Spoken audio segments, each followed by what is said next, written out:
Hey guys, Jeff here, and today I wanted to talk about Mickey Gibson projecting his narcissism onto me.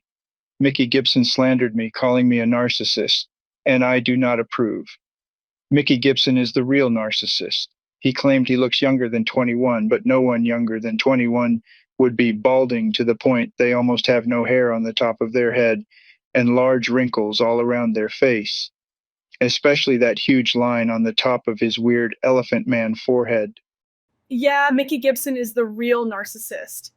He claims his aging Elephant Man appearance is young and hunky, even though, as somebody pointed out, he looks like a 94-year-old George H.W. Bush had a stroke. And the irony is, George H.W. Bush at 94 years old had more hair than aging, weird looking Gibson. And the brainlet Gibson thinks because clerks at liquor stores ask for ID from him, that means, according to the very delusional Gibson, he looks younger than 21.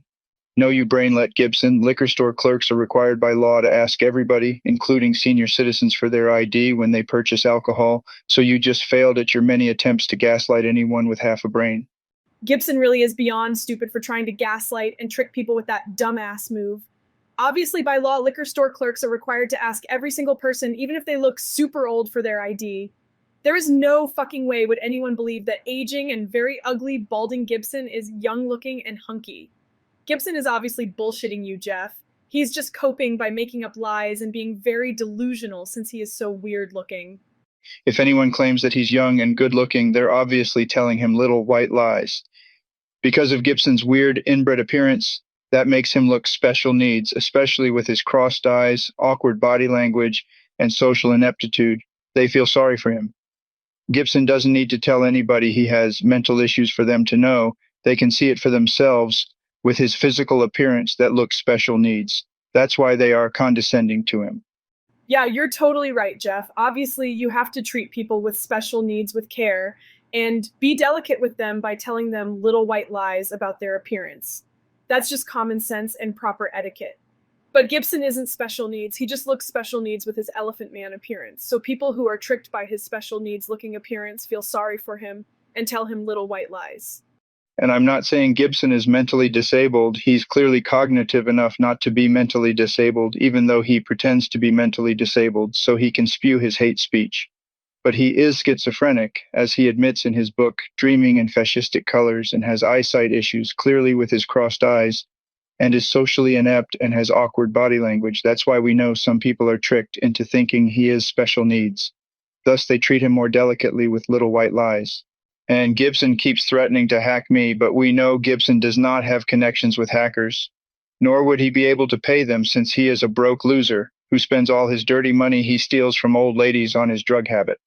As Gibson is addicted to cocaine, heroin, and other hard drugs, and is always running out of money that he steals from breaking into old ladies' homes and beating the old ladies up and stealing their money. Yeah, Gibson is a dumbass to think you're scared of his stupid hacking threats.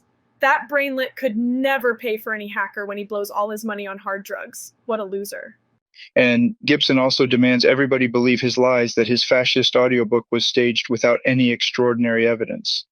The mere existence of voice cloning doesn't prove anything, but that's what Gibson uses to fabricate Kayla being alive, though, as Gibson revealed in his book. And in court, I have a better character than Gibson. Gibson has been in the nut house 4 times and admits to having blackouts, whereas I've never been to the funny farm, nor have I ever had one blackout. Gibson also made clear violent threats on my life and Rick's, which can be easily proven. He can't brush that under the rug like he tried to. Richard Golden was sentenced to prison for that exact same crime. So who do you think has the better character, Princess? Gibson, who uses other people he doesn't like and has a beef with as an excuse to commit hate crimes on innocent, marginalized people.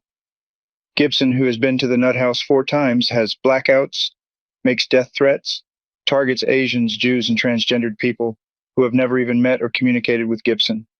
Or me, as I've never been to the nut house, I've never had blackouts, I've never made violent, unlawful threats, and I've always defended Asians, Jews, and transgendered people. Oh, clearly you, Jeff baby. Gibson is such a delusional narcissist. He thinks that a courtroom would side with a violent, misogynistic, and racist nutjob terrorist like him, who has been in the nut house 4 times and has blackouts that lead to his violent hate crimes.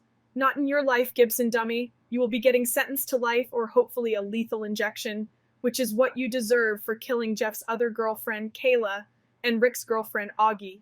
Their lives need to be avenged, within the law, of course. Yes, you're right, Princess. Kayla and Augie's deaths need to be avenged, with Gibson being convicted and sentenced to life in prison or the lethal injection for murdering them.